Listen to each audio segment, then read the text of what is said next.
Okay, we're live. Lovely. Thank you very much. Welcome to the, what are we, the February the 27th meeting, the Climate Environment Panel. Item one is apologies. Alice, do we have any? No, no apologies. Item two, declarations of interest. Any declarations of interest in any of the items on our agenda tonight? No, doesn't look like it. I have one announcement. Well, it's not really an announcement, it's more of a rejigging of the agenda. So I'll put it under this item. Item 7 on the agenda, the heat network and zoning presentation, has aspects which are commercially confidential. So we need to take that in confidential session. It's therefore sensible to have that as the final item, so that we can keep all the public, so we don't have to switch the feed off and then switch it back on again. So I'm going to propose to take that one at the end. So we will end up with we'll do item up to item 6, and then we'll do 9, 8, 10, 7, and 11 in that order. And I hope that will make sense as we go through. Anyone have any issues with that? Are we all good? Okay, I'm not seeing everyone, so somebody might have to shout if they really do have an issue. I'll make sure I've got a larger screen up in a minute. Note to the previous meeting. So members of the panel, are you happy to approve the minutes from the 29th of November? Any corrections? General assent taken. In which case we'll move on to item 5, which is the work plan for the panel. And I'll hand this over to Alice to introduce. Thank you. So yeah, the work plan's included in the agenda pack, and it currently lists 3 items for the final meeting of the panel this year in March. That's the energy generation and solar potential and council buildings item that the panel commissioned, the item on tree planting, and the 2023-24 year in review item that was requested at the last meeting. Given the scrutiny commission items that have sort of been submitted throughout the year, that leaves 2 previously agreed items outstanding for now, and they'll be carried forward to the 2024-25 year in terms of list of suggestions. And that's the items on tree maintenance and waste. So the panel's asked to agree the work plan with any amendments as required. Are the panel content that we use our last meeting of the year as planned and roll those last 2 items forward in order to ensure that they're properly prepared? Everyone content with that? Jolly good. Okay, that seems to be clear. So we move to what is item 9 in the pack, which is the biodiversity net gain presentation. So we have Anna Railton, who feels like a permanent member of our panel. She's here so often. So nice to welcome you back again, Councillor Railton. And we have Mish, Tina, and Tristan, or some combination thereof. And I think they are all here. I can certainly see Tristan and Mish. And did I see Tina? I did see Tina as well, so that's nice. Alice, sorry, have I messed up something here? Yeah, sorry, I've just noticed we've missed the item on report back and recommendations, item 6. Oh, you're right. Sorry, I skipped merrily over that. That's my fault. Sorry, we'll pause a sec. Remember what I just said, so I don't have to repeat it. Go back to report back on recommendations. So we have the recommendations which are listed there. Is there anything that anybody wants to add to that or comment on that, Catherine? Yeah, it's just a clarification, and that is there's a reference made to regular City Council ODS client officer review meetings. And because we're in opposition, I'm not quite sure how that works in practice.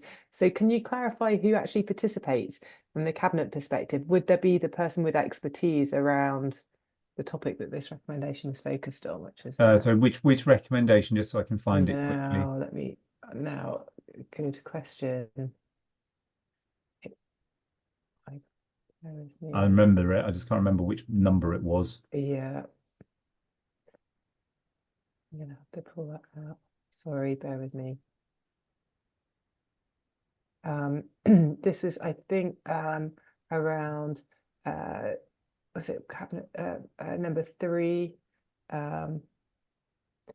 recommendation 3 around biodiversity action plan for parks and nature areas. Yeah, no, I've found it. Yeah, so that's on page It was page 20. 20. Yes, Yeah. that's right. And this was with respect to ODS's contracting and whether it was sort of deliverable based or time based. I think that was the focus, and that client officer review meetings, we are informed, are an appropriate place to discuss key strategic areas within that. And so it was really just wondering whether the appropriate cabinet member is involved in those client meetings or whether it is someone that has more of a general remit for ODS. Well, I think it makes clear it's a client officer review meeting, so I don't think there's any member engagement at all. That certainly would be my understanding of that particular response. Obviously, I mean, it's a slightly disappointing response in the sense that I think it misunderstands the point we were making, which was not to challenge ODS's commitment and expertise, but to look at the nature of the contract itself, and whether that's been taken into account. So I think it doesn't really kind of cut to the crux of where we were heading in the recommendation. I should actually add, while so we'll comment on that, but I think one of the other recommendations in there, recommendation 1 on page 19, I think we might need to just have a track on that and think about how we respond to that. This is the mapping recommendation, so the data mapping. There is, I think, some beginnings of progress on this, but clearly the council feels it lacks resource to deliver it properly. So I think it's something we might want to come back to and say, maybe rather than looking at it from a kind of, I'm not saying piecemeal, but I am saying piecemeal, I guess, looking at this from this particular lens, whether there are actually a number of other lenses around mapping and data and GIS information, which we might need to sort of think about and maybe talk to the parent scrutiny committee about, and making some kind of more concrete proposal, so that rather than a series of small one-off projects, which this might be, whether there might actually be a broader project which the council should be taking forwards. I see a hand from Mish Tuller. I don't know how long it's been up, mind, so it may not relate to that, but maybe to the previous point. Chair, it relates to the points around the ODS clienting.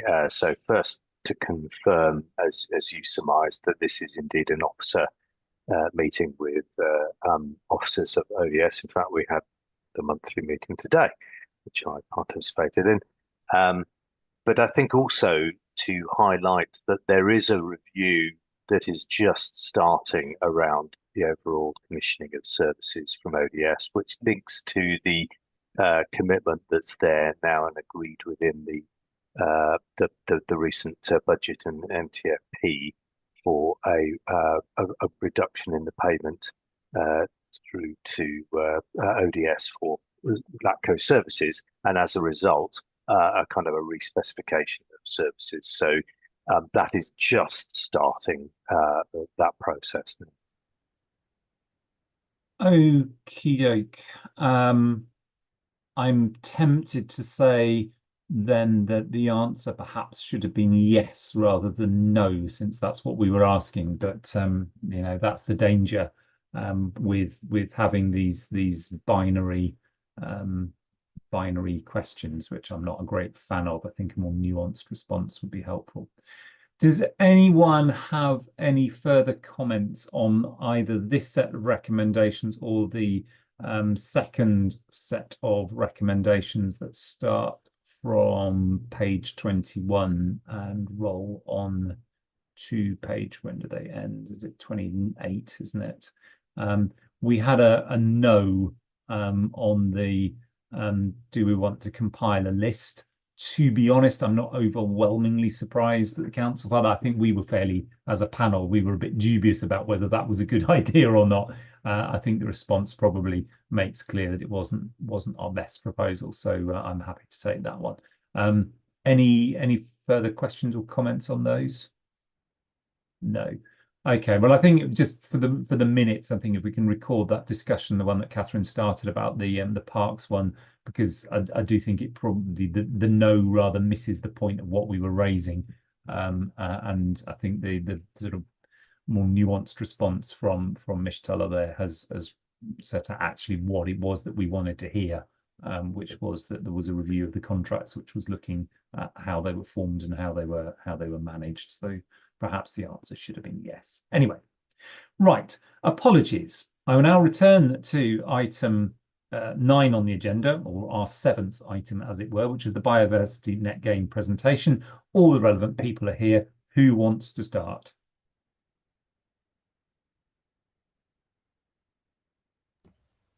I'm happy to launch into the presentation if that suits the council. If you can share screen or whatever, or are we verbal presentation? I have some slides that I will share now. Lovely. Okay, over to you then. I'll let you crack on. Do you want to run all the way through? I mean, basically, I'm in your hands. If you want to run through and then seek questions at the end, feel free. If, on the other hand, you can, you want to take questions or invite questions as you go, also feel free. Up to you. Whatever works best from your screen. I would say please feel free to question as we go along. Biodiversity net gain, a bit of a sprawling topic, and I'm focusing my update on the statutory framework, but if people want any more context or have any questions about what I'm saying, please do. Happy to pause and take them as we go. Lovely. Thank you very much. Over to you. Thank you. And Councillor, would you mind just confirming if my screen is sharing okay? Yes, it is. Brilliant. Thank you. So as I mentioned there, the purpose of this update is to update you all on the statutory framework for biodiversity net gain. And for clarity, what I mean by that is, while Oxford City Council has had a policy requiring major development on vegetated lands to deliver biodiversity net gain in the Oxford Local Plan 2036, that is now in large part superseded by the statutory requirement for development to deliver 10%, which came into force February 12th for major development and will be coming into force April 2nd for minor development. So I'm covering really the state of play as things are now for net gain, with a couple of key updates around the finalised regulations and guidance that were first released back in November, and as I say, are coming into force as of earlier this month. So just a little bit of a reminder for some of the basics of net gain. I appreciate everyone on the call may have different levels of experience with it. The idea is that development must leave a measurable net gain with a minimum of 10% in each of the relevant sections of the metric. Now that includes habitats, hedgerows and watercourses. And the 10% requirement must be met individually in each of these where they are relevant. By which I mean, if a development doesn't have any hedgerows on there in the first place, there's none in the baseline, there's no requirement to do 10% in that area post-development. The same thing for watercourses, although there's a slight nuanced point that I'll give you a little bit more detail on shortly. But 3 sections of the metric, 10% in each of the relevant areas. The percentage change is determined by what you can achieve on site, anything that's registered off-site and allocated to the development, or as a last resort, can be achieved through the purchase of statutory credits. And again, I'll give a bit more detail about what that means in practice shortly. So from the point of the introduction of the statutory framework, every relevant planning application needs to be accompanied by a copy of the statutory biodiversity metric. We've had lots of different versions of the metric from when it was first conceived till now, but we have a finalised statutory biodiversity metric, a justification of the choices made within the metric regarding how habitats are classified and assessed, the condition assessed, and detailed baseline and post-development plans. I mentioned watercourses there as being a little bit different from habitats and hedgerows. because even when a watercourse is outside but adjacent to a development, it has to be incorporated within the metric now. And that presents a little bit of a challenge to some developments. And given the extensive riparian habitats in Oxford, it's worth me highlighting this. What the screen is showing here is an excerpt from the user guide for the statutory biodiversity metric that basically says when a developer has to complete the watercourse element of the metric. So if the red line of an application site falls within 10 meters of the top of a riverbank, that river has to be assessed and incorporated into the metric, and that developer will have to deliver a net gain of at least 10% in watercourse units. Watercourse units are particularly difficult to assess and generate, and this is creating already quite a demand for off-site provision of watercourse units, which again I'll return to later, but I wanted to highlight that here. So the general trend in Oxford and other urban areas is for developers to try and deliver as much of their BNG requirement on site as possible. There's an obvious financial incentive to do so, as offsetting costs are quite high. But there are other forces working against this, and where development is generally quite high density, when you consider the provision of houses, associated infrastructure, drainage, open space requirements, there's not an awful lot of space left to play around with for BNG. So typically speaking, for urban developments, there's quite a limited range of habitats that are being proposed. They usually entail small areas of moderate quality grassland, possibly tree planting, potentially some green roofs. These are the kind of elements that we'll see time and again, that developers try and get as much as they can on site and as high a quality, or in other words, condition, as they can. There are, beyond these trends pushing on-site versus off-site, there are other ecological and political considerations to where ideally biodiversity should be delivered. There is a concern that we wouldn't want to see all biodiversity effectively exported from urban environments into more rural environments. That being said, there are also benefits of landscape scale nature recovery. So again, there's different elements that we're balancing there. And the way the new local plan has been drafted has attempted to balance this. And a notable consideration on on-site versus off-site is that the offsetting market, in other words, third parties selling units to developers that are unable to meet their BNG requirements on site.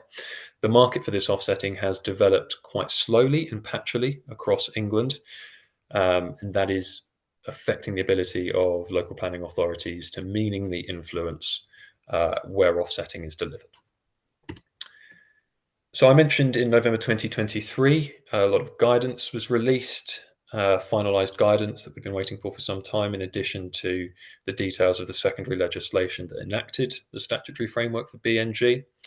A couple of things I would highlight. The draft biodiversity planning practice guidance has introduced something called a biodiversity hierarchy. Now, this is distinct from the mitigation hierarchy, a term that you might be more familiar with, whereby developers should seek to avoid mitigating as a last resort, compensate for ecological impacts. That remains relevant to all applications, but there is a separate hierarchy now relevant to BNG, the biodiversity hierarchy, the purpose of which is to essentially limit impacts on and retain on site high and very high distinctiveness habitats. Now, every habitat in the biodiversity metric is assessed as being of low, medium, high, or very high distinctiveness. High distinctiveness is generally reserved for, certainly in Oxford, lowland mixed deciduous woodland, areas of lowland meadow, fen habitat. So these are very high habitats, but we see impacted quite rarely on development sites. So the biodiversity hierarchy is of infrequent practical relevance to applications in Oxford, but it bears noting that it exists.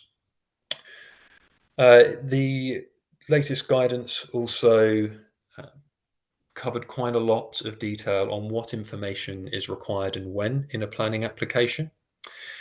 And ostensibly, it appeared to slightly row back on how much information developers would have to provide during the determination period. But in practice, wherever significant on-site gains are being proposed, which means, in other words, whenever any real semi-natural habitat is being proposed on a development site, developers are expected to provide details of what they're going to be creating upfront as part of a planning application. And they're also encouraged to provide draft habitat management and monitoring plans as part of this. Now, HMMPs, as they're going to be abbreviated to, are going to form the key document for how net gain is actually delivered over the course of the 30-year period. And apologies, I'm just going to flick back and forwards from my side every now and again to see if there are any questions, because otherwise I'll miss them. But I'll keep going for now. Similarly, in addition to wherever there are significant on-site gains proposed, in some circumstances where off-site gains are required, applicants will need to provide draft heads of terms for use, for example, securing them in Section 106s. Another point from the guidance that I'll highlight is that it's been confirmed that it's inappropriate for planning authorities to give weight to local policies that are inconsistent with the statutory framework. So what this might mean in practice is where policy G2 of the Oxford Local Plan requires a net gain of at least 5%, where the statutory framework now requires at least 10% for major development, we need to adhere to the statutory framework. But this doesn't mean that local policies are completely discarded, and where policy G2 expresses a preference for offsetting where required to be delivered within the locality of the development site, this is something that can still be and is still being applied through the planning process.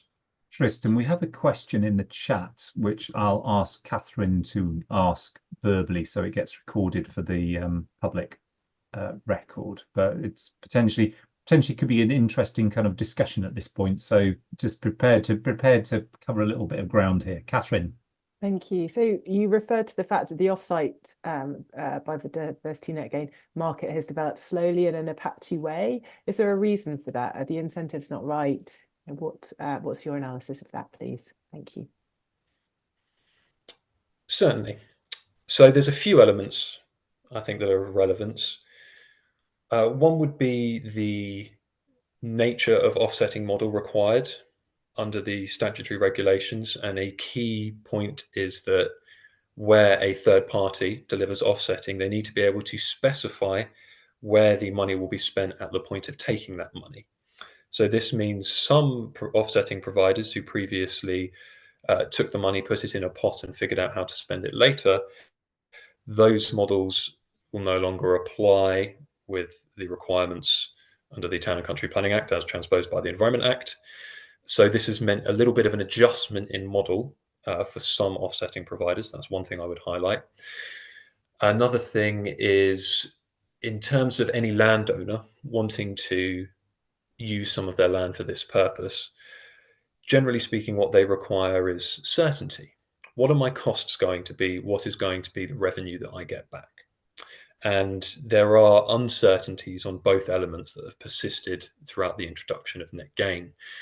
In terms of the cost side, while a landowner might be able to get a good idea of what to create on their land, how many units that would get, what that would cost, the ongoing management for at least 30 years is a little bit harder to model.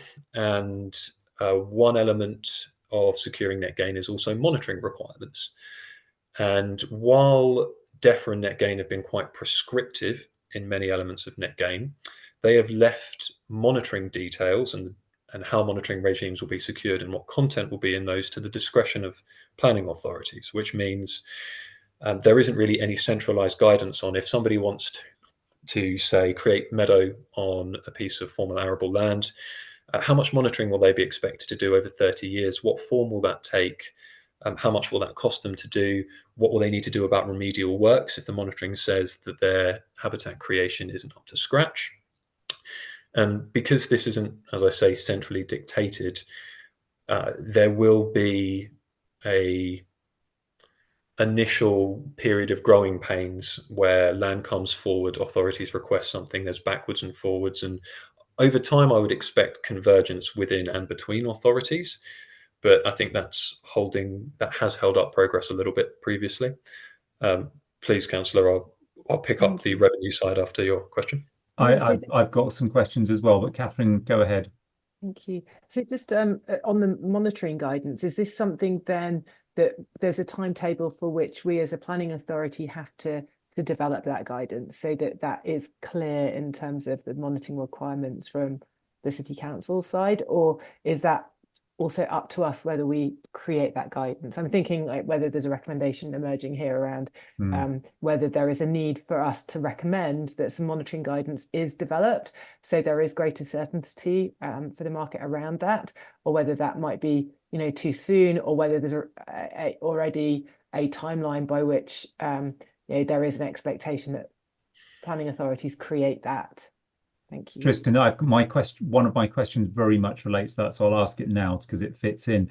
In urban areas, of course, the offset location might be in a different planning authority. That may be the case in Oxford, certainly be the case in the London Borough or something like that. So who then is responsible for setting the monitoring regime? Is it the planning authority where the offset is coming from, or is it the planning authority where the offset is happening? I'll take those questions in turn. I don't believe there is any requirement or indeed expectation on local planning authorities to publish guidance on how they will be viewing monitoring or what monitoring requirements they'll be imposing, partly because that would be quite difficult to do on a catch-all basis, given that there should be quite a lot of scope for variation depending on what's being created and where, because the context will always determine the risks to habitat creation. And I think that's a key part of informing what monitoring is required and proportionate. I don't think it would be, for example, appropriate to assume the worst case scenario of any habitat creation and then require all developers to meet it. Similarly, on the flip side, if you're creating quite commonly delivered habitats in an urban environment, they're going to require less monitoring than something more bespoke in a more natural context, and you wouldn't want to then see the latter under monitored. So there are some instances where I think there would be scope for guidance, which is to say on-site habitats, those more common ones delivered in development, the basic grassland that's used for open space, but also serves an element of function for BNG, tree planting, green roofs. We might be able to put something together, and if we did, I think I would recommend doing so as at least on a regional basis between authorities in Oxfordshire rather than us being solo. And indeed, I have drafted a comment on a separate element of BNG, thinking about information requirements and how we scrutinise them for consideration by the other district councils and the county council. So I think that would maybe be the vehicle for considering something like that. But I think that would need to be quite narrow and targeted in scope if it was something that was pursued, because of that need for flexibility, particularly at the start of the process. Councillor Hollingsworth, your question regarding the location of the land. If it's being put forward for offsetting for a planning application in Oxford, then whoever is delivering that offsetting is going to be accountable to the City Council and should therefore, to my mind, be agreeing monitoring with the City Council rather than the authority where the habitat is being delivered. It does seem to be a little bit of a chicken and egg situation with offsetting, in that under the new statutory framework, an offsetting site must be registered by Natural England and then secured via the Section 106. And some offsetting providers, I believe, are trying to neatly split it into do one then the other, but then each one requires that the other one has been completed. Others are trying to bring them forwards at the same time. The reason I mention this is, in theory, a piece of offsetting land could be secured separately before it's used for a planning application. And then, for instance, a bit of land could come forward in south, be registered for Natural England, a legal agreement struck as to how it would be managed, whether that was a conservation covenant, perhaps, which is also usable. And then if it was used for a planning application in Oxford City, quite how the monitoring would work between the different arrangements, frankly, I haven't got my head around. But generally speaking, I can see a recommendation we might want to make there, because otherwise I think you're going to have an offset site like your hypothetical one in South Oxfordshire, which might have 20 different monitoring arrangements if 20 different authorities are using it, which seems insane. My final questions on this, which I'm just going to ask, and if anyone else has any questions on the offset market. One is just a factual thing. Obviously, carbon offsets are a possibility. So can you kind of use the same site for both? So if you were converting an arable field into woodland, and if you could convert it into a fen, that's rather more difficult, but the same thing would apply. Could you use it for both carbon and biodiversity net gain offset? And particularly if you're using the Natural England registration thing, you could set up, okay, here we've got a set of credits which we can now look for customers for, as it were. So that was just a factual question. And the second thing is, given that, as you say, this market is undeveloped and it's clearly going to be applicable for urban authorities, what are the implications of that? Do we need to go market making, essentially, is what I'm saying?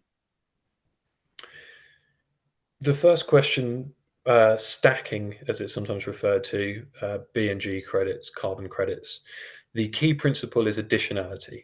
So for something to count towards biodiversity net gain, it can't be being delivered for the purposes of generating another kind of unit. So for example, if you were planting an arable field with woodland for carbon credits, you couldn't claim net gain simply for planting the woodland. However, there is the scope to do things with that land management that weren't otherwise required that could then be counted for net gain. So for example, if you could plant single species trees, straight lines, very obviously plantation in the arable land, and that gets you a credit. If you can actually achieve that credit instead by planting more diverse, more natural woodland, then there's an uplift there. You could say, we're doing this extra over and above what we needed to, and then explore claiming that. But there's a lot to be worked out. But that's in theory, I think, how it's to be looked at. Your second question regarding market making, well, actually, firstly, starting with the implications. Under the statutory framework, offsetting can be delivered anywhere in England. So if a developer in Oxford can't meet their B&G requirements off-site, if they want to use a habitat bank in Middlesbrough or in Cornwall, they are welcome to do so under the legislation. Now, so the immediate implications would be, if one market isn't developing but another is, the credits will go to, or the units rather, so the units will be purchased from that market. So to that sense, if there is an interest in keeping ecological enhancements local, at least on a regional scale, then there is an incentive to go market making. It's something that is being considered, I believe, at the local nature partnership level as to how the offsetting market can be encouraged or facilitated by authorities, because even though there is no direct requirement to do so, there is obviously an interest in doing so. Helpful. Right. That was a good, I did say there might be some questions around this issue because it's a really key one, but if you could kick back into the presentation, and we'll try and avoid interrupting you until you get to the end. Certainly. And I think I'll be covering elements of what we've just discussed. So I'll skip those over where applicable.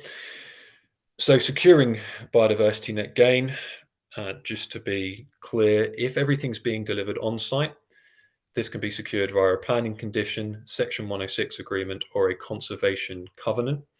A conservation covenant is the idea where an authority, a charity, or indeed a private company substantially involved in nature conservation can apply to become a responsible body and therefore secure a conservation covenant with a party looking to deliver habitat enhancements. I am not aware of any local planning authorities within Oxfordshire seeking to become a responsible body. That's not to say that they aren't, I'm just not aware of any. And I think in practice, that's going to mean planning condition or Section 106 agreement. Where off-site gains are relied upon, this removes the potential to use a condition and instead has to be secured via Section 106 agreement or conservation covenant. It's worth noting as well that even if something was purely on-site, if the council wishes to charge a fee for reviewing the monitoring work undertaken over the 30-year period, My understanding is this would need to form part of a Section 106, even if the net gain itself was secured via planning condition. So the way the planning condition will work, it's not going to be a traditional condition in the way that it's specifically worded and attached to a planning consent in the way that other conditions are. The Town and Country Planning Act now includes a provision that requires all relevant development to be subject to the biodiversity gain condition within that legislation. And that requires the submission of a formalised biodiversity gain plan prior to commencement. So this is going to become the key terminology. Following determination, but prior to commencement, the council is going to need to see a final biodiversity gain plan for all development. In some instances, a draft game plan can be and should be submitted as part of a planning application. Certainly, most of the information within it needs to be seen up front anyway, but the finalised plan is a pre-commencement document. So this will be submitted to and approved by the council. And that serves to discharge the general biodiversity condition contained within the Town and Country Planning Act. We've covered offsetting availability, so I'll skip over that. This slide was to note that there is a project proposed to identify any city council owned land with a potential for providing biodiversity offsetting. There are obvious benefits to this in if it could be used for OCC developments. It would keep council money within the city rather than having to see money spent further afield. Well, it could also contribute to the improvement of green spaces locally. Excuse me. The proposal is for a cross-departmental team to carry out a feasibility review at this stage, which is underway. Beyond offsetting, I noted earlier that development could achieve net gain either on-site, on land off-site, or through, as a last resort, the purchase of statutory credits. This is where money is spent buying credits from the central government, and there is no clear understanding of how that money will in turn be spent by central government. The credit prices are expensive, and 2 credits are required for every 1 unit needed. The cheapest credit is £42,000. So if, for example, a development, the net BNG position was that it required 1 unit of grassland, say, to be delivered off-site, and it couldn't achieve that, and it went to buy a statutory credit, that would mean 2 of the cheapest credits, that would be £84,000. The most expensive is £650,000, but that relates to the kind of habitats that we don't have in Oxford, such as peat marl lakes. The most expensive and relevant credit would be a watercourse credit, which is £230,000 per credit required. Now, the latest guidance has been set up to really put quite a high bar before statutory credits can be purchased, such that any developer wishing to do so would have to satisfy the local planning authority that they had approached 3 offsetting providers within England who were unable to fulfill their offsetting needs, which in practice I think is going to happen quite infrequently. So really the whole setup of credits, and this actually goes back to the question about the incentives for developing an offsetting market. Certainly a while ago, a concern was, is a landowner going to come forward, do all of this work, price up their units, and then find they're actually undercut by the statutory market and the statutory credit market? And by pricing them this high and by making it harder for them to be used, I think the central government's focus is very much on not cutting the legs out from the offsetting market. And hopefully this additional certainty will help its development. Lovely. Oh, sorry. Catherine has a question, and I also have one, and there may be others. So I'm also conscious of the time. So I think we need to sort of focus tightly in. So Catherine, just ask your question on this. I will ask mine, and then we'll see what response you get. Yeah, so my question relates to the scope of the type of council-owned land that's going to be reviewed, you referred to. I just want to understand whether it is land that is vegetated already, or whether it can include concreted land, that could potentially, the concrete be removed and something put in its place, and then whether it also includes things like walls as well as roof potential. Thank you. Tristan. Actually, my question's on something different, so answer that one first, and then I'll do one on statutory credits. So in theory, net gain can be delivered on any type of land. It can be vegetated such that you're introducing new habitats or improving those already present. It could be on a developed site such that you're ripping up the concrete and putting in something new. Now, it's for sort of the corporate assets team to determine what land they think is potentially worth looking at. And that conversation has already started, and bits of land have been put forward for consideration. Generally speaking, size is important, because in a urban context, with the management costs associated with delivering net gain, doing small bits and pieces scattered through an urban landscape is, generally speaking, going to be cost ineffective. It's going to have costs that exceed the potential revenues. So it's sort of start with the larger areas and work down, and that generally lends itself more towards vegetated sites that aren't suitable for other uses. So, for example, a field that's flood risk zone 3B, so therefore can't be built upon, as one example.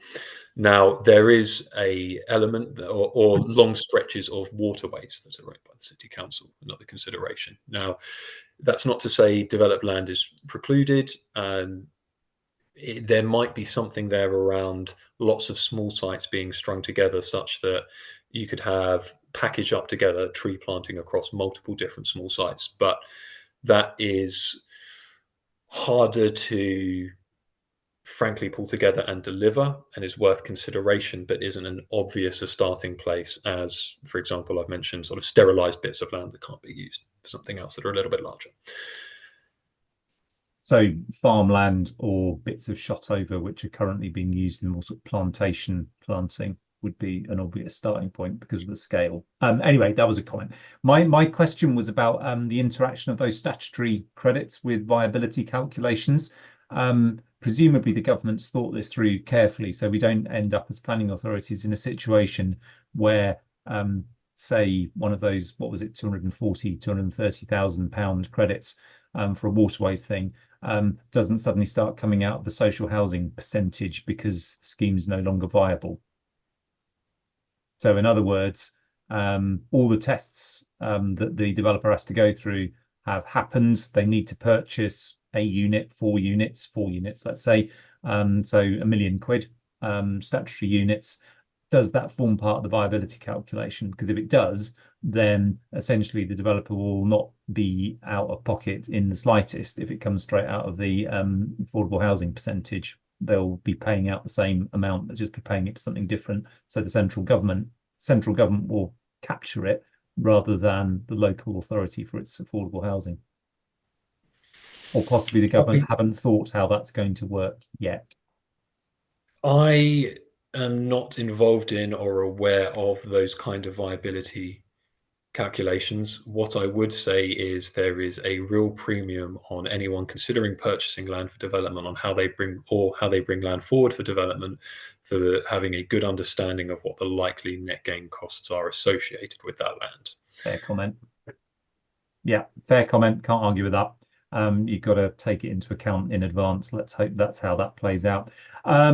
Could you just wrap up the presentation, and then I'll take any last questions. I have one sort of question-y come comment, but there may be others. So if you could just take us through the last little bit very quickly, just so that we can move on from there.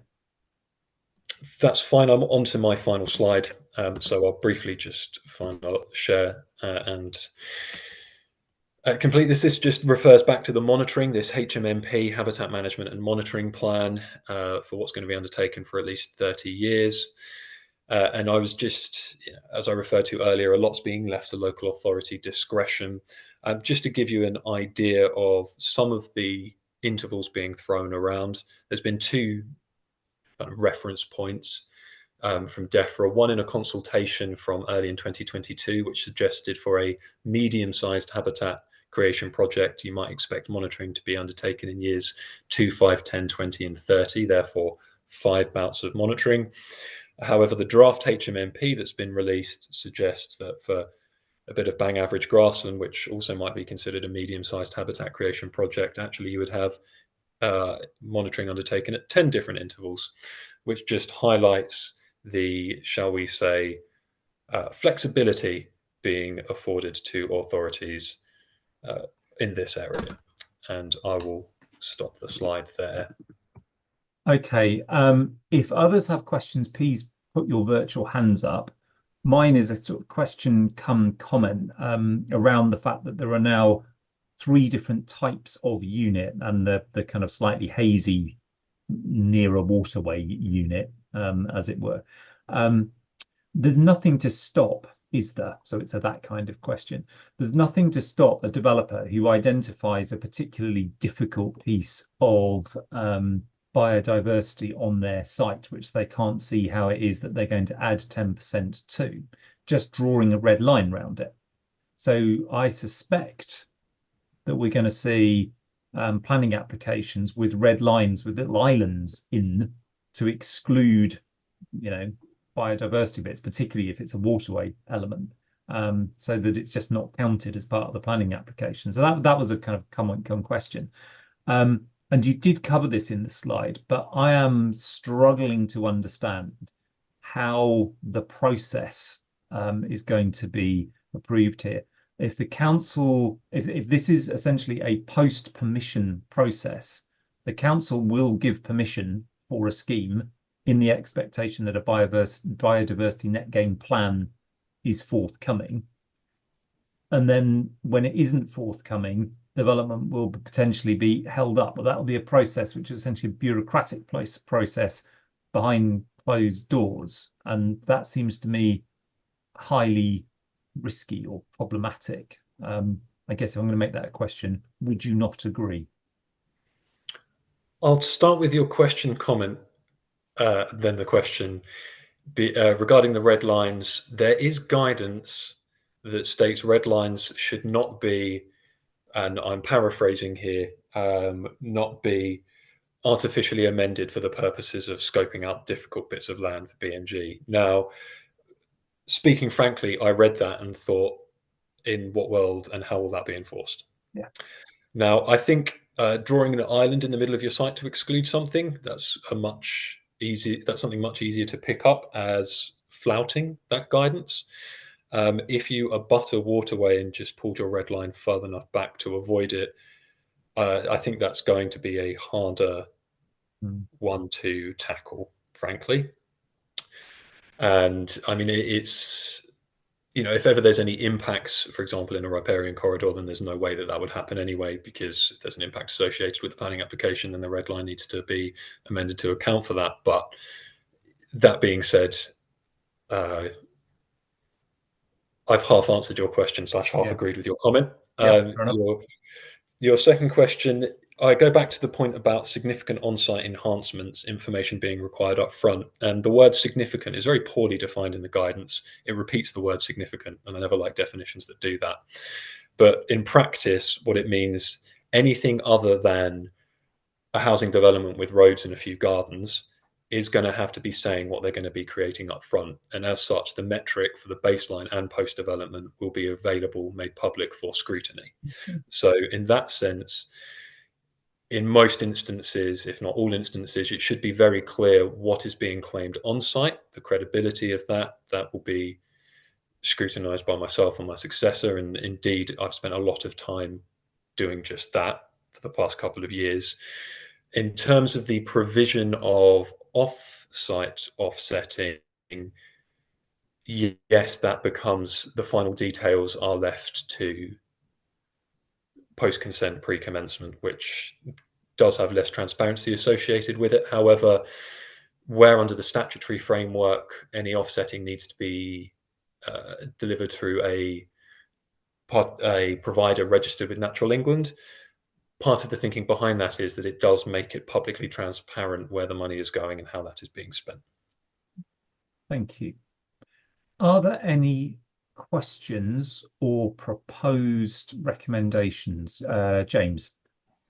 Just to understand, I obviously haven't read any legislation. There are lots of planning applications for extensions.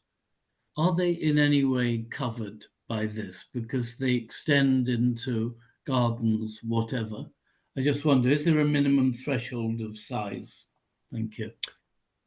There are a series of exemptions from the net gain requirements. One is householder applications. So that I think will cover the vast majority there. There is also something called a de minimis exemption, whereby if a development, no matter minor, major, whatever it might be, if it's impacting less than 25 meters squared of a habitat, or indeed less than 5 meters of a linear feature, the impacts are considered de minimis and there is an exemption. So yeah, the applications that we receive in large number for extensions across the city, they won't be affected by net gain. Any other questions? I don't see any. Yes, I do. Catherine? Yeah, it's when you move on to recommendations, I do think. Oh, okay. Well, I've moved on to recommendations. So, right, I've moved. Perfect. Recommendation.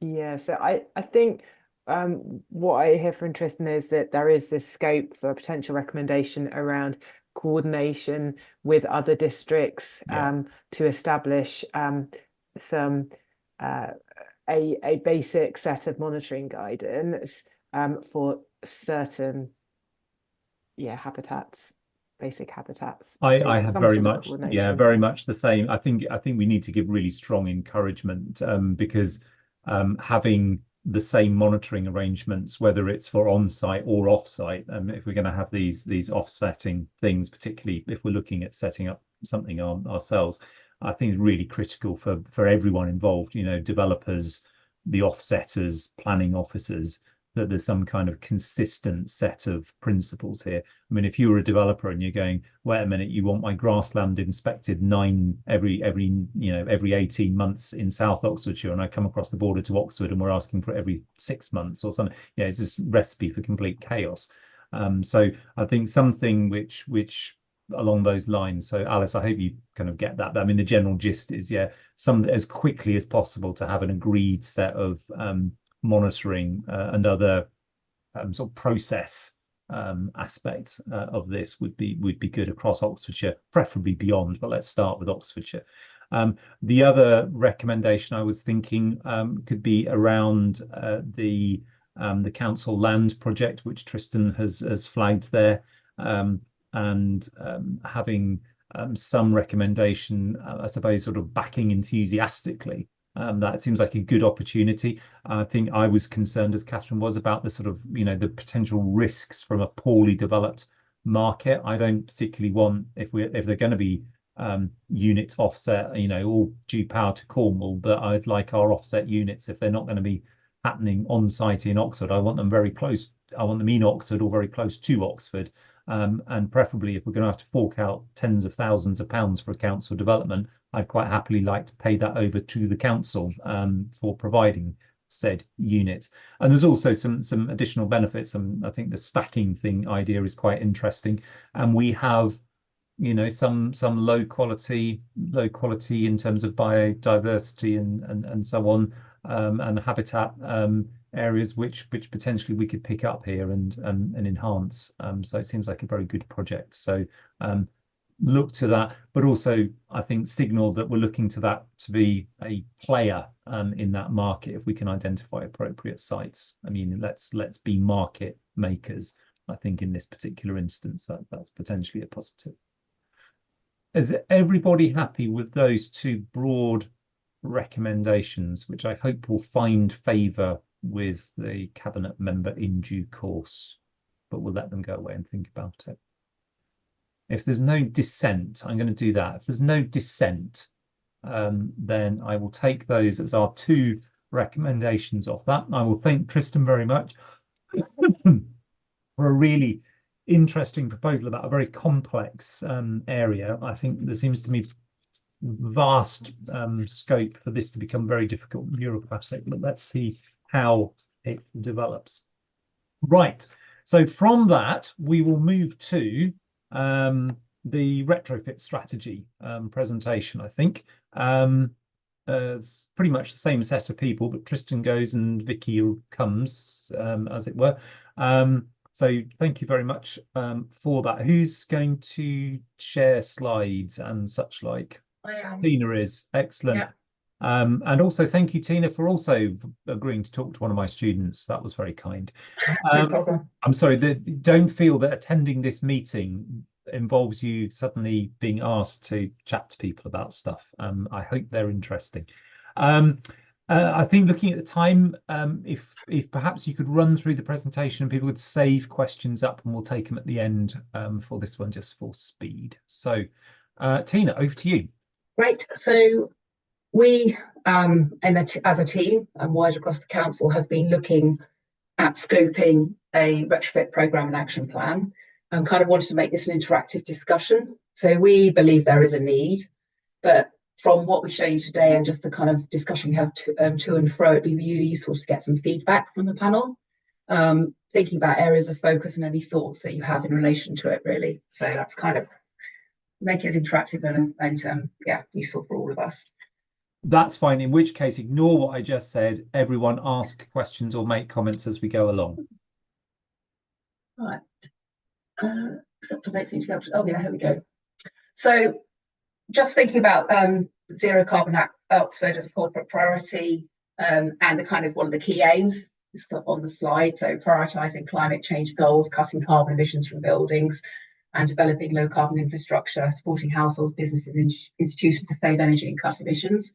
And then following that up, we've all been looking at sort of business plan and actions in relation to that, especially for 24-25, and CMT and, well, sort of environmental services put together a number of actions that potentially could come under that banner, and CMT and heads of services went round and sort of looked at them all. And three things that came out kind of very much aligned to a retrofit programme and action plan were the following three that are on the slide. And they kind of, and they were quite well supported, and there was a real key kind of want to link a retrofit strategy to sort of what we're doing internally in the council and what we need to do to decarbonise our assets, as well as looking at what we should be doing wider for the city. And then just to give you a kind of overview and oversight of some of the work that a couple of members of our team have been doing, getting information from parity projects, just looking at the profile of buildings across Oxford, so all of the buildings across Oxford, and the kind of age of some of them, the type of them, what information we've got about them. It kind of gives you a real clear indicator of how much work there is to do and how many of the buildings are, you know, of a reasonable age as well, just to sort of feed into the whole context of this. And then what's the point of this, really? I guess from our perspective as a team, especially for, I guess, particularly for Vicky and I, as we're kind of coming to this quite new and fresh, it's really how can we focus and coordinate resources and create a common aim, and being mindful at the same time that the council is sort of 1% of the wider emissions. So from a 2030 perspective, it's how do we focus the council and our resources, particularly, I think, on supporting the wider decarbonisation programme we have on our non-residential council buildings. So how do we get enough information? How to make the best use of that information so that we can support retrofit in the right methodologies? How can we target funding bids for that? And how can we support also getting all of our council housing stocks at EPCC? Those are the things that we said we're going to do under 2030 banner. Then there's the 2040 banner, so that's the HRA and that's the commercial properties. And again, targeting funding and making sure we've got enough information and data to do that in a really well thought out way. And then from a consumer and city facing perspective, it's like, you know, supporting the able to pay sector. So I've recently been doing a little bit of work on the waterside development, looking at how we can support the able to pay sector, the challenges they're going to come across, and what's the most appropriate and best use of our time, I think, really to support that sector. So simplifying and enabling things, I think, that we've talked about before. Land on alternative properties, so incentives. A lot, you know, we do a lot of work in this sector. What more can we do? What innovation can we look at? What can we learn from other people? Because this is obviously quite a difficult sector to deal with. Specialist sectors, so small and medium enterprises, industrial heritage, planning, So looking at how our new local plan and the recent updates on the NPPF can support retrofit, and then fuel poverty and the whole skills and supply chain, which is a major issue really. So all of those things are areas that we kind of need to look at and consider as part of retrofit. And this, how do we focus our time and attention on those? And then, oh, pause a sec. Can you just go back to the previous slide? This one? No, not that one. No, the one you were on. So just Yeah. before you changed it, Catherine's put her hand up to ask a question. So Yeah, thank you. It's just a clarification. When you talk about non-residential council buildings, I mean, is that referring to things like the town hall, or is it also looking at our commercial property portfolio and that we're renting out on Core Market or other locations? Thank you. It's the ones where we pay the bill. So in the 2030 umbrella, it's the ones where we pay the bill at the moment, or we've still got control over that. On 2040, it's the ones where we don't pay the bill generically. Thank you. That's a helpful distinction. Thanks. can I raise, I mean, it's a point on this slide, I guess, but it may well come up on one of the future ones, and it's an action, I guess. I'd be interested to know whether you are picking it up. I apologise for using this particular phrase, but I think it's quite a well-known one. The efficiency paradox, or I think it's Jevons, isn't it? The 19th century irrigation paradox as well. Yeah. There we go. So flurry of excitement as people recognise the Jevons paradox. Jevons, him. Anyway, the coal guy. The issue there being that as you make buildings more efficient, then what happens is people turn the heating up because they've always wanted it to be warmer, and what's actually been controlling their use of their heating is their ability to pay for it. And this, actually, I've got some buildings in my ward which were done as experiments quite early on, probably about 10, 12 years ago now, in projects with Oxford Brookes, and that was one of the key findings, was that once they were insulated very heavily and energy was cheap because it was produced from the roof, that they didn't use less energy, they used considerably more energy because now you could, and so on. So the question, I've got a lot of these here are about physical interventions. What about what you might call social or behavioural interventions? How do you include that, or do you not? I think it's just a really good point. I think it is something that we would look to include under the sort of wider umbrella of what we're doing, and something that we maybe not do directly from that perspective, but do already in terms of the information we provide on our website and the elements of work that we do. But yeah, it's a really good point. Go on, Vicky. Go, Vicky, because you got to go. So. No, I was actually going to just make a quick point before I do leave, and that is that just leading on more from what Tina was saying, we've got an active project at the moment, the Clean Heat Streets project, and one of the fundamental parts of that project, as well as the fabric install, is training around the use of the thermostat and how the air source heat pump optimises the area that you live in. So it isn't a case of just pop it in and off you go, use it as you see fit. It's trying to embed that good practice and creating communities of people that will survive long after those projects have finished, that will continue, hopefully, that sort of good practice and convey it to others. Yeah, useful. I remember one of our early experiments on this, possibly in Barton, I think, maybe, where we installed various sort of technical solutions or heat recovery systems, and I think there was a post-occupancy post-installation evaluation some years later, and found that an awful lot of people had stopped working and they just hadn't realised that it wasn't working as planned. And the same is true, I think, of quite a lot of solar panels. You need, what I suppose is a gamification approach. You need to see the dials working in order to tell people that it's still working, so they can spot when it's not, because otherwise they just don't realize and move on. Anyway, sorry, that was so behavioral point. I'm not sure it's going to turn into a recommendation, but I heard you say yes to picking it up, so we'll go with that. Do you want to move on? Yeah, it's something that gets picked up under the heat network element as well. It's the first thing they do is try and look at how you can reduce the heating systems and the building management systems. So is something that we kind of look at generically as well. Yeah, and just additional reasons, I think. Energy capacity with demand is becoming a more and more acute issue as we're learning more. And we'll kind of look at that into the net zero tracker in a bit as well. There's definitely a heat network opportunity in Oxford. And all of these things linked together.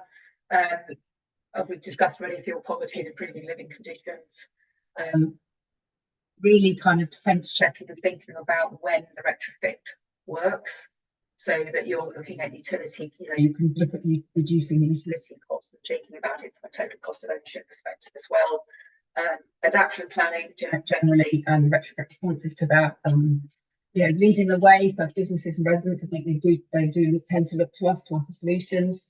Trialing different ways and methodologies, licensing of private landlords. Again, this coming back to this local network of trusted installers and partners, sort of simplifying the process and making it easier for people. And again, just our economy, so driving that economy with green jobs, ramping up skills to facilitate delivery, and boosting our leverage and funding as well. So just some other key reasons why it's really useful, I think, to have a retrofit plan. And then just from a high level perspective, I think just trying to summarise everything. Having a single action plan which sort of sets out our targets and aims and coordinates the work streams across the council and external stakeholders would be really valuable, and defining our sphere of control inputs, but without creating another strategy just for the sake of another strategies. This really needs to be about focusing our time and attention and really kind of adding in where they add most value and impact most on the net zero pathway. But we do need to get more data if we're looking at our own properties, and the HRA and asset management pathways are working on that, and then really be able to identify the grant, where we can act grant value, or where we can look at other innovative solutions to support our kind of wider retrofit need and carbon management plan. I think we talked about simplification and also looking at difficult sectors. So I'm really keen from a sustainability perspective to use the sort of skills and expertise we have to look at other solutions and where we can add value in the really difficult to do sectors. And then obviously they're linked to the sort of in-setting project that we've got going at the moment. And yeah, I think most of the bits and pieces I've covered, and that's it really in summary. It was just kind of to give you an overview and to ask you for feedback and your thoughts on where you think the areas of focus should be, and feedback in so we can feed it and scope it and feed into the scoping a bit more. Okay, thank you. Can you unshare, because it just helps me see when hands go up, if nothing else. Thank you. There was a couple of comments in the chat which I think just stand for themselves. I don't think that they need to be picked up here. If others, I'll start the ball rolling, and others can pick up on this. I think the first point is to come back to something you said near the end, which is, we don't want just a strategy because it's a strategy. Strategies without action plans are pointless. They're doorstops.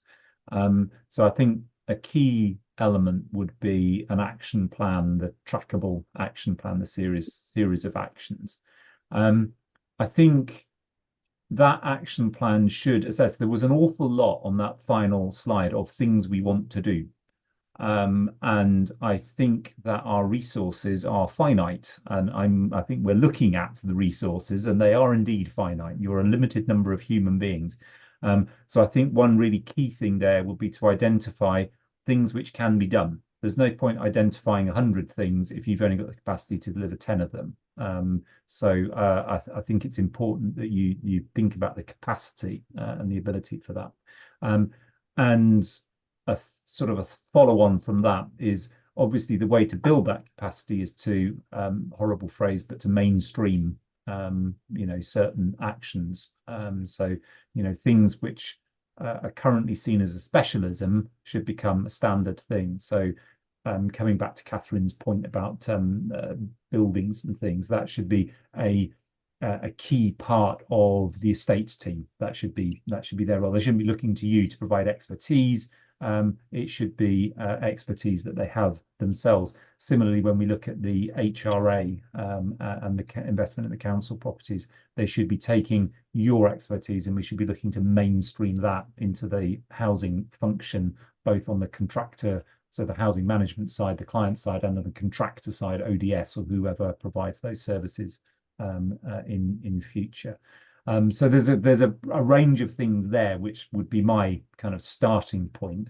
Those all may seem obvious in what you're going to do anyway, but does that sound like the kind of comments and feedback you want?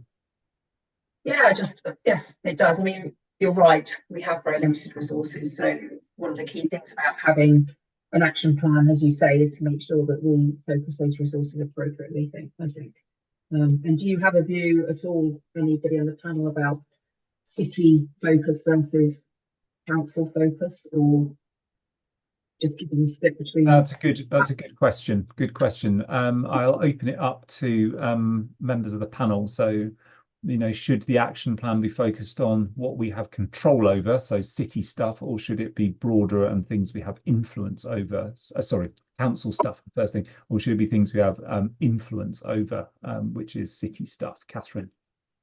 Yeah, so with our commercial property portfolio, I think that is something that whilst we are not paying the bills, it's ours. So that is, I think, this area between control versus influence, because I think we have greater control over that than we're acknowledging at the moment. And actually, when you look at the breakdown of the EPC ratings of our commercial property stock, it's really shocking how poor they are. So we can get higher quality tenants, I think, if we're able to expedite the retrofit of our commercial property portfolio, and then higher quality tenants who are asking for that those requirements are probably going to pay us better and be better tenants, one would hope. So I would say that there's a business case, and we do have greater control over that than is currently recognised in the plan.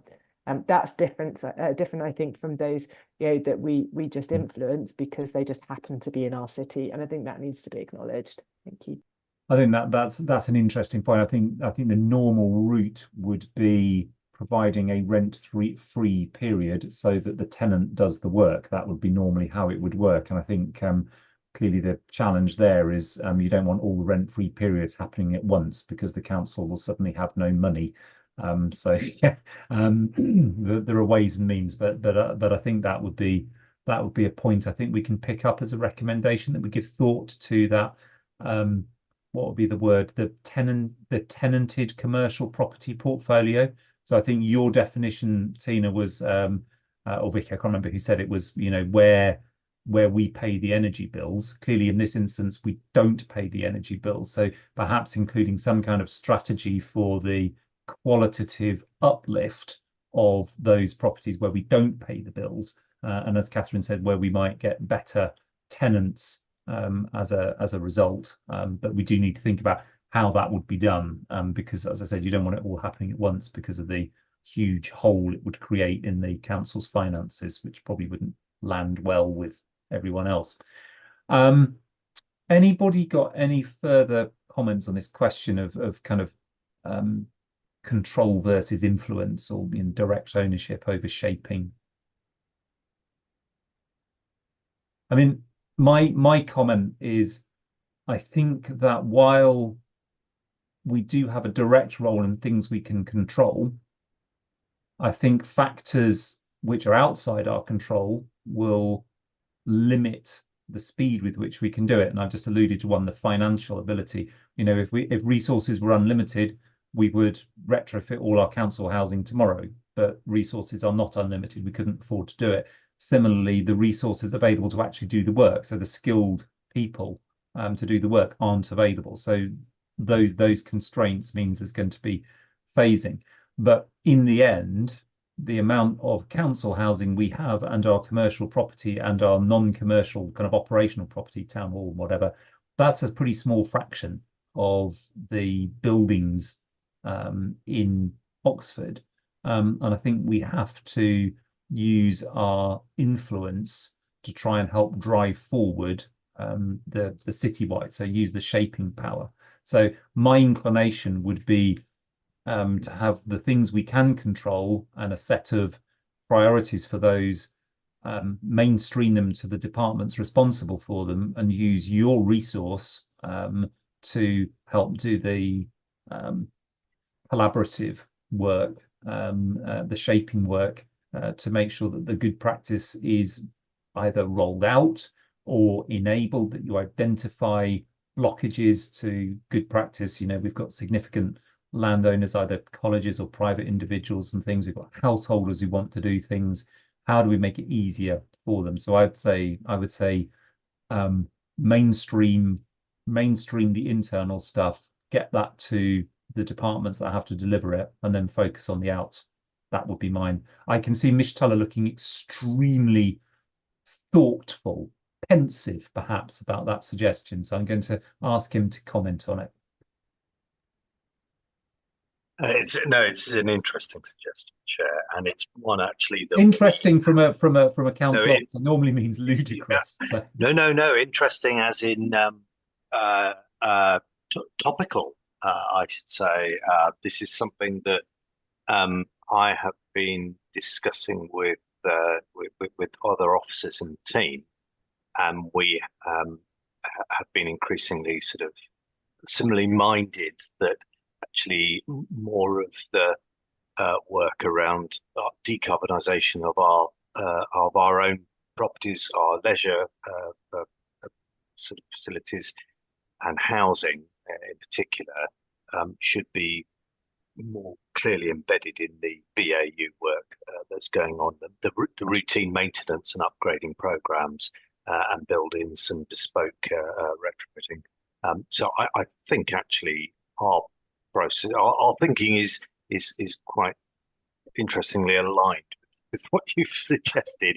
But but there are lots and lots of conversations that I need to have with colleagues across the council to see whether or not they're similarly aligned. I don't know. I do think that we will go on later when Tina's going to present about heat networks, and I hope that that members will see that introduces a really interesting way of dealing with some of the complex properties like those commercial assets that you were just talking about.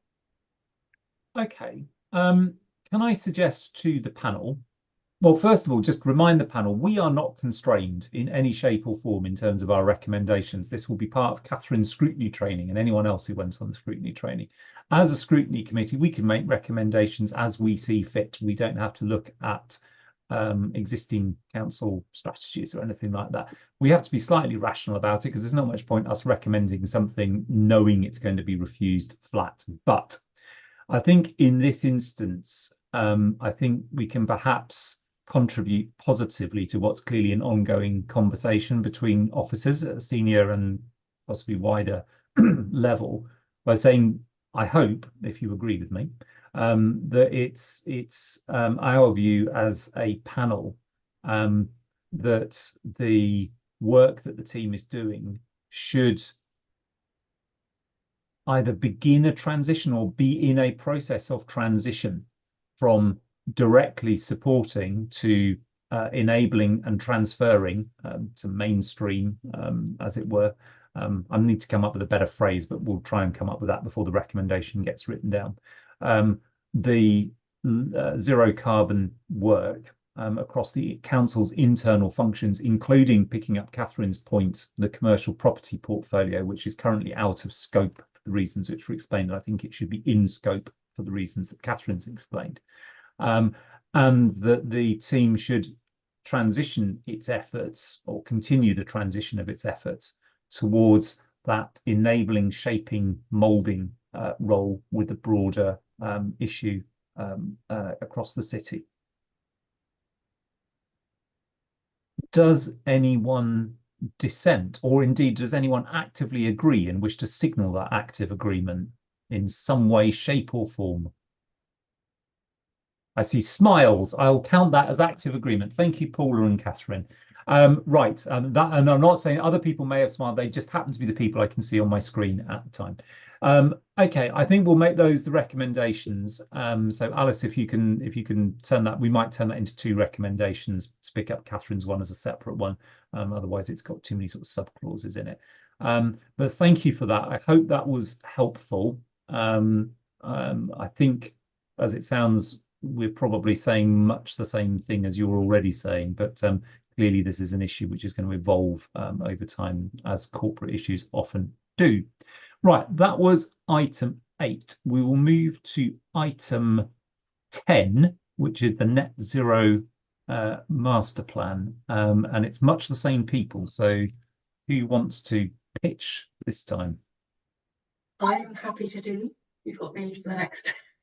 Fire away. So what would you like me to cover? Shall I show the tracker itself?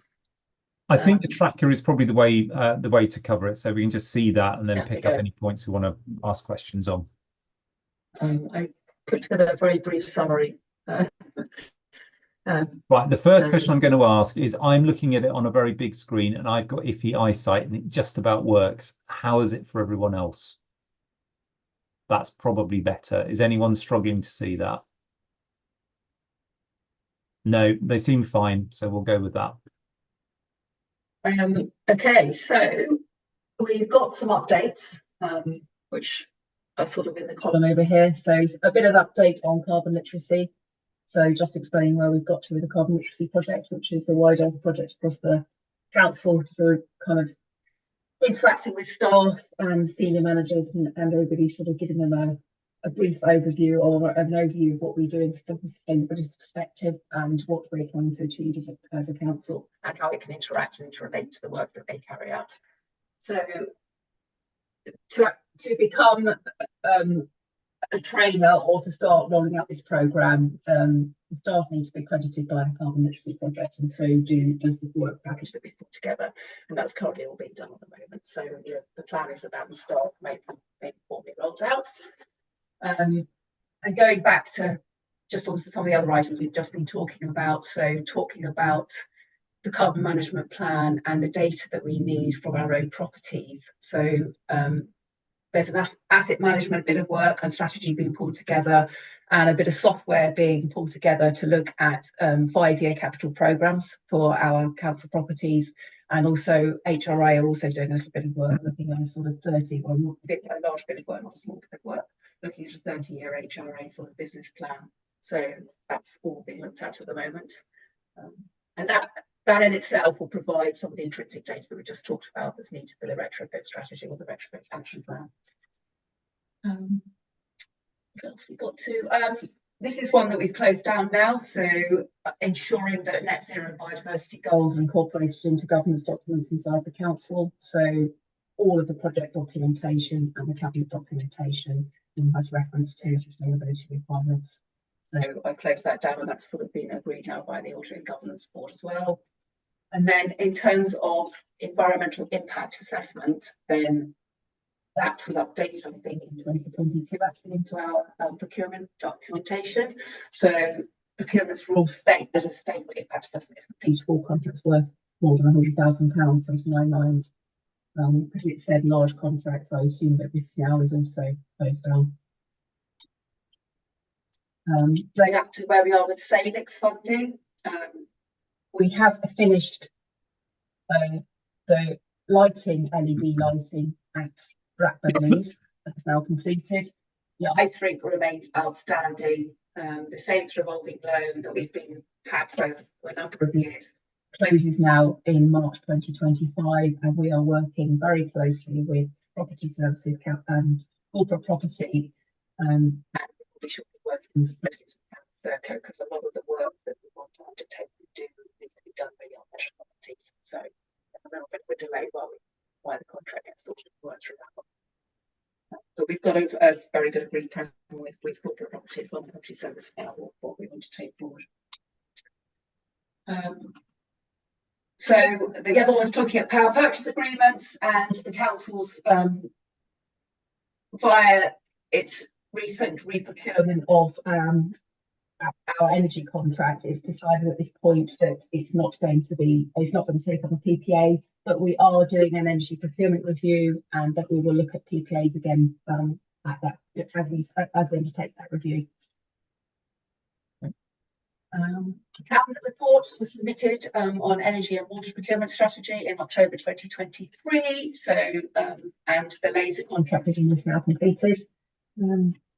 I think because it's going to be signed with a deed, it needs Susan signing now. So we're at the last stages of that. I don't think I've got a particular update on those ones. I think that's most of the ones on that page.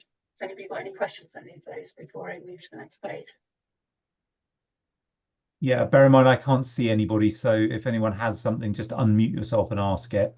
I think I can see everybody. I can't see anybody with their hands up. Okay, in which case, second set.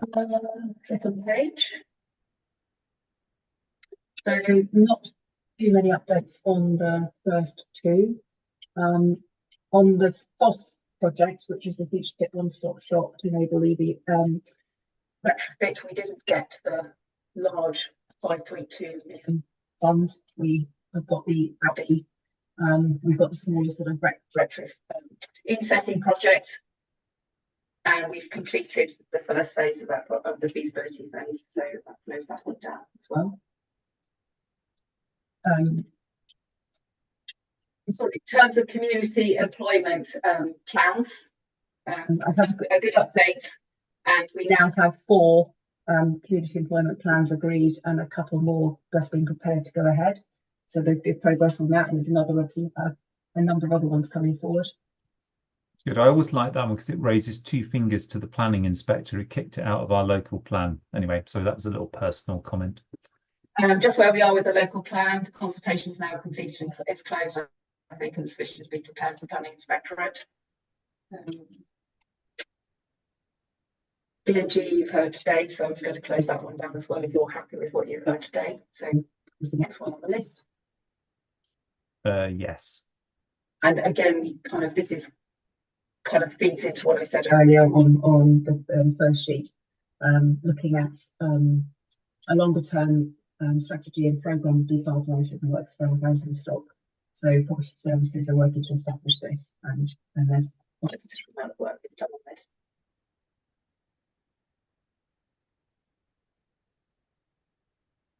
There's an engagement plan in place of the new delivery of the Social Housing Decarbonisation Fund, and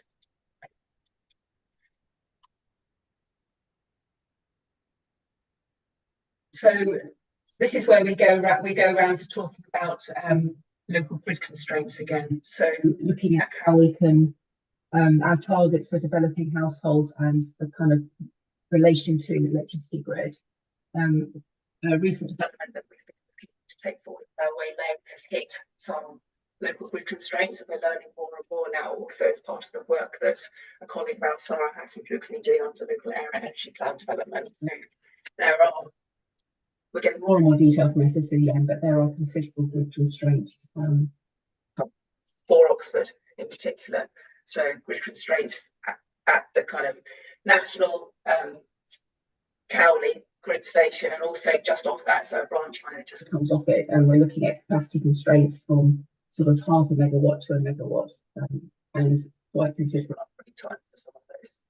So it really brings home how important the sort of local area energy planning bit of work that we're going to be developing with the county council, and looking at sort of how a city perspective one itself is going to highlight all of these issues that we have, and looking at what we want to do from a regeneration growth perspective, what we're going to need from a business perspective, and what we're going to need from a decarbonisation perspective, and looking and integrating all that information together, and then working out how we deal with it from a grid perspective. So, and this is actually a really good example of that, just coming to the forefront and highlighting it now, and then thinking about whether there are workaround solutions, how we deal with it, whether we can maybe look at batteries or solar storage solutions, whether we can take some of the solutions away from the grid edge and deal with them just in a sort of a local environment or a local area.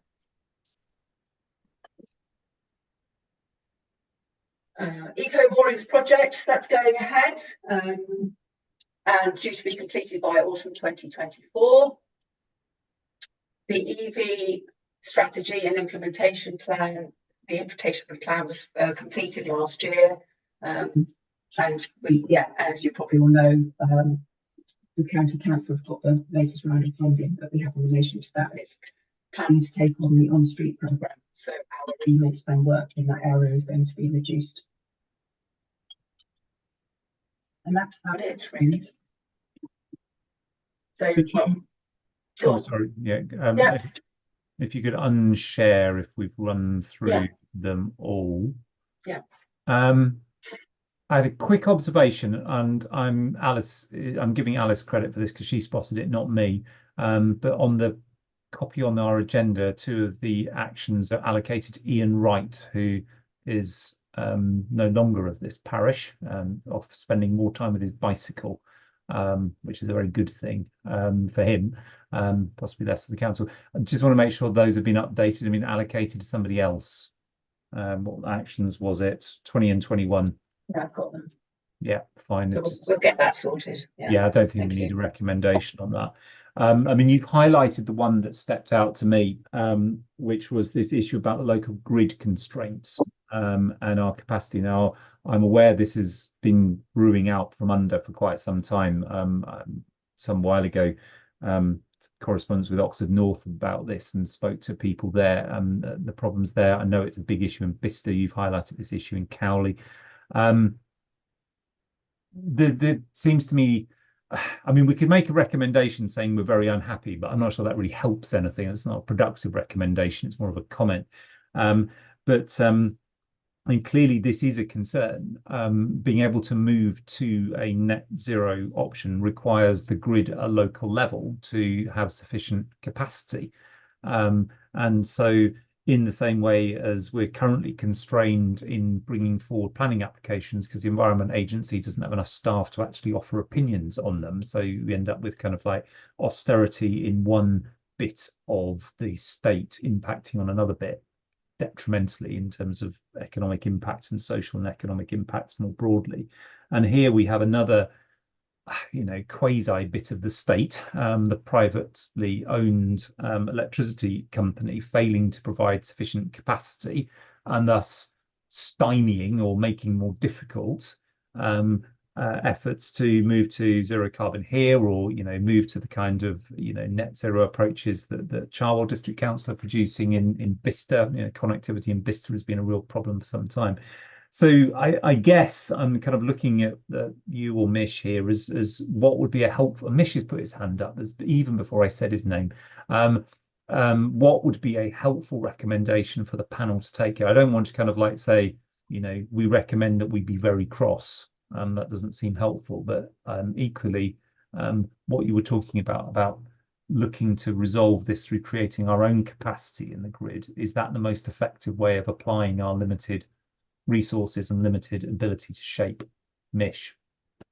Yeah, this is a really, really complex area, and one which I think the further we've delved into it over the course of the past months, the more we can see at a city, county, and indeed wider level what some of the constraints might lead to. In other words, they could not just constrain some of the very decarbonisation work which we've been discussing earlier, because you need increased electrical capacity if you're going to be putting in a lot of EV chargers and heat pumps, but also that they could quite directly constrain our development generally, so that they, as you've noted, all sorts of housing, but also many of our larger businesses that want to expand their operations are being told, you've got to wait because you're not going to get the electricity upgrades you need.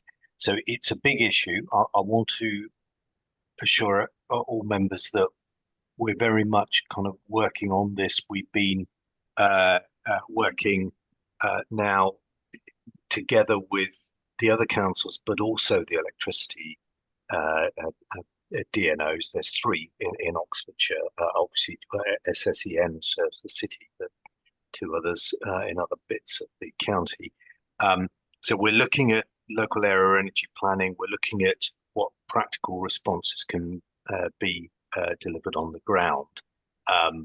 For example, some of those solutions that have been just mentioned, like batteries and so forth, which can they can reduce the actual level of demand that you have on the network itself.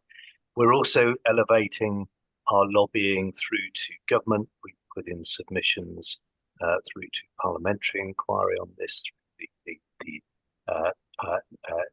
Labour as an opposition party has put out a call for evidence that we've submitted to, where we're presenting through the Fast Growth Cities Group, with which the City Oxford is the current chair, up at the UK Reef Conference in May, which is very focused on infrastructure and investment to bring forward development. I think in the end, we'll need all of these different things. I think, though, I would urge not to lay all this at the doors of the DNOs. I think that we can only solve this problem working closely with them, and as Tina's highlighted, National Grid as well, in fact. And it's going to take a lot of investment, but it's also going to take some changes in terms of the way that regulation works, giving more flexibility to the network operators to sort of put in capacity in advance, which has never been their model that Ofgem has previously allowed. There are also some things linked to planning. I mean, could do a whole extra session just around this. There's some things that the government itself needs to change too to free things up. But as I say, there is now a concerted lobby that involves all of the councils and the network operators too, to get the changes that we need. The local area energy plan, though, is probably the key that really tells us what we will actually need here in Oxford and in sort of immediate area around. Okay, that's helpful. It's semi-reassuring. You're talking to all the right people. The issue is, are the right people going to do something? And even if they did something tomorrow, how long would it take to kind of run through the system? I mean, obviously, you can imagine, the surprise that Ofgem and the government, must have faced when they realised they needed more electricity for EVs and for heat pumps. Must have come completely out of the blue with no warning at all in the last 6 months. I can think of no other reason why the situation has arisen. Okay, in which case it's probably not helpful to put a recommendation. I'd certainly, I think, not at our next meetings, it's too soon, but clearly, as with climate change itself, you need to think about both things to prevent the problem, or if the problem is already occurring, how do you mitigate? So we might need to think about mitigation measures. What do we do? And that, I think, some of the things that we talked about there in Tina's presentation might need to come up there. But let's see how things evolve. But clearly, we have this is a pretty serious issue, because essentially it prevents us moving to the net zero future we identified as a council 5 years ago as being required. So yeah, serious issue. Does anyone want to make any recommendations here, James? Or I mean, comments I'm fine with, but if you've got a recommendation that's helpful, let's go for it. I'm just not sure that I can think of one, because I think we're doing everything as an authority that we could do. But anyway, James. Well, I guess I have a recommendation which Mish will not find a surprise. I find it remarkable that attempts to promote the private use of the Gull-E technology is considered to be something that's the province of the county. There are a lot of private house owners who I believe would be willing to pay whatever is the price. We own ODS, which is one of the people promoting the system. I'd love to know, would it be possible to have outside the initiative, which I think was mentioned in one of Tina's slides, for the private sector? Because what you're having now is people basically breaking the law and using those little rain gullies, the metal ones, in the pavement to try to charge their vehicles. And I feel this is an unnecessary barrier to the expansion of EV use. So I would like to say, outside whatever is the program that the county is in charge of, maybe we could be allowed to promote the private sector and let ODS run with it. It's a valid question. Do we know what ODS's current position is? Are they ready to commercialise? Yes, albeit not at the kind of householder level. So they are they're sort of selling the system and indeed installation through to other councils. We So if I'll for the benefit of other members, I'll update to the degree that I've already updated Councillor Fry in a note recently, which is that the Levi scheme, which is the scheme being referenced here, which the county is leading on, has within its scope, it is a commitment to install 300 of the gully systems, gully type systems. I should be really careful what I'm saying. 500 of the gully type systems in Oxfordshire,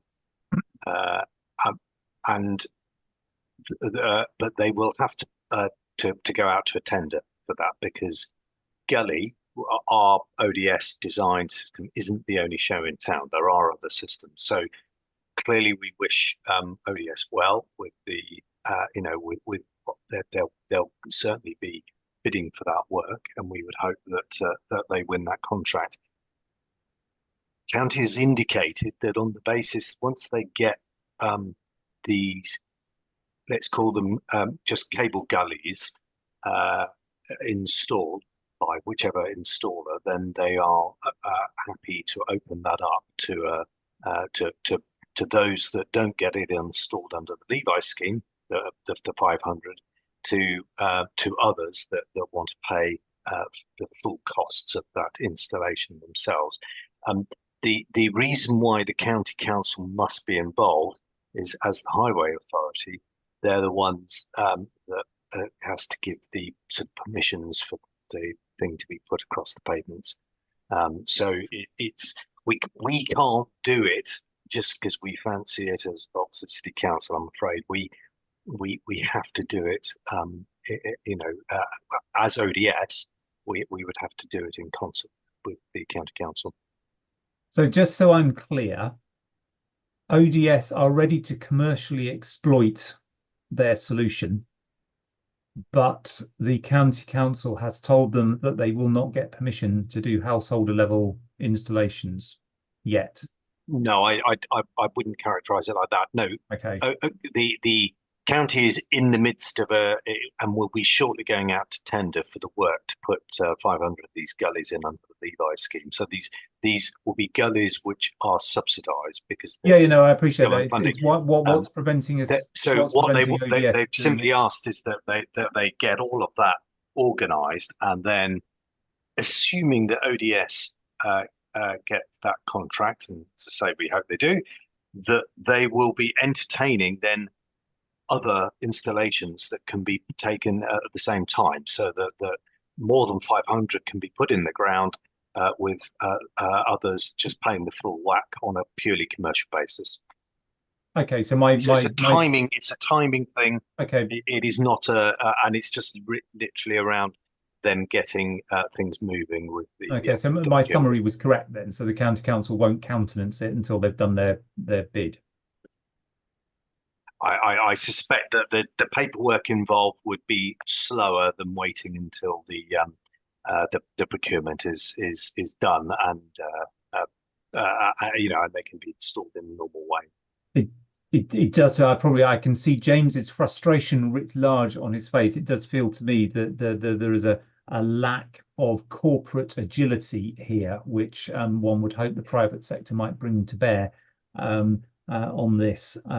Maybe the solution, I'm not saying we make this a recommendation, maybe the solution is ODS licenses its technology to some third party that is more willing to take on the county council's bureaucracy and seek some kind of blanket permission in an appropriate way. But I'm at a loss to understand why we have to wait as well. But there we have it. James, did you want to make a recommendation? Feel free. I'd be happy to support it. No, well, I mean, I feel banging one's head against a brick wall. If I could, in this context, the only other minor issue, but it's not that minor in practice, is, of course, if people want to be able to charge from their houses, if there is pressure on parking space, you may need to think at the same time for the county as highway authority to consider allowing groups of residents to have nominated parking in front of a row of houses, all with gully charging. There's the question of how do you charge from your own house. But that's a subsidiary point. You first have to get them in. But I feel that's part of a sensible solution. I think that's easily resolved. I think there are technologies for sharing electricity. I know Amanda Ford was doing it some years ago with a shared line. You just basically log in and pay your neighbour whose electricity it is. Okay, that's good to know. That seems to be the simplest solution. Okay. I have to say, I like James, I am completely baffled as to why, if this technology exists and ODS and others have it, why it's not possible for a householder to say, I would like to pay for it. It seems completely peculiar to me. But perhaps if that could be explained in words of one syllable in an email, that might be the way forward, because I don't get it. And I've got plenty of residents who would take it up if this blockage was unblocked. So it just seemed to me, and would pay, because they live in St John Street and they're prepared to pay, and things. They just don't understand why it is that they just can't do it. Okay. If there's nothing on this, James says he doesn't want to make a recommendation, which is fine. Does anybody else want to make a recommendation on the master plan, other than my suggested change, which is not really a recommendation, to pick up the name change? If not, then I think we now move into confidential session. So Alice, if there is a form of words, could the form of words be read, please? And if not, we'll just switch off the feed. No, I think we can just manage it informally. So I will